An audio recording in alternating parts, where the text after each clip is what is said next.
অবরোধ প্রত্যাহারের পর রেল চলাচল স্বাভাবিক হয়েছে কিনা আর শিক্ষার্থীদের পরবর্তী কর্মসূচি সম্পর্কে কিছু জানতে পেরেছেন কি? তিতুমির অবরোধ বেলা ১টায় শিক্ষার্থীরা তারা শেষ করেছেন, তারা তুলে নিয়েছেন এবং রেল চলাচল কিন্তু স্বাভাবিক হয়েছে। একটু আগে কিন্তু একটি ট্রেন এই যে রেল লাইন রয়েছে সেখান দিয়ে গিয়েছে। এখন পরবর্তী যে কর্মসূচি এবং শিক্ষার্থীদের যে ৩ দফা দাবি, আমি শিক্ষার্থীদের কাছ থেকে একটু জানতে চাইবো যে আপনাদের ৩ দফা দাবি এবং পরবর্তী কী কর্মসূচি রয়েছে একটু জানাবেন।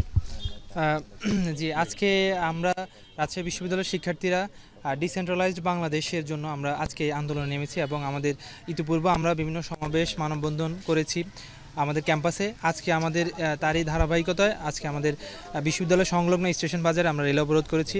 আমাদের এই রেল অবরোধটি ছিল প্রতীকী একটি অবরোধ। আমরা মূলত মেসেজটি পৌঁছে দিতে চেয়েছিলাম সংশ্লিষ্ট মহলে, যেন আমাদের রাষ্ট্রে সত্যিকার অর্থেই যেন ডিসেন্ট্রালাইজড করতে পারে।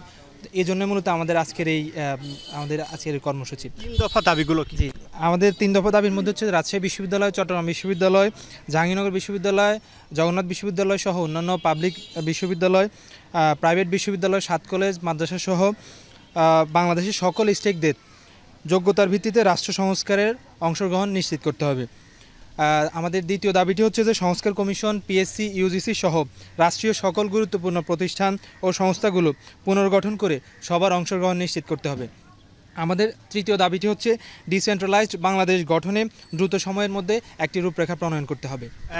তুমি শুনছিলেন এবং সেই সাথে সাথে বেলা 11টা থেকে এই বেলা 1টা পর্যন্ত কিন্তু রেলপথ অবরোধ করে রাজশাহী বিশ্ববিদ্যালয়ের শিক্ষার্থীরা তারা আন্দোলন করছিলেন এবং এখন পর্যন্ত রেল চলাচল স্বাভাবিক রয়েছে। তিতুমির, তারেক, ধন্যবাদ আপনাকে। আমরা শুনছিলাম রাজশাহী বিশ্ববিদ্যালয় থেকে শিক্ষার্থীদের আন্দোলনের সবশেষ খবর।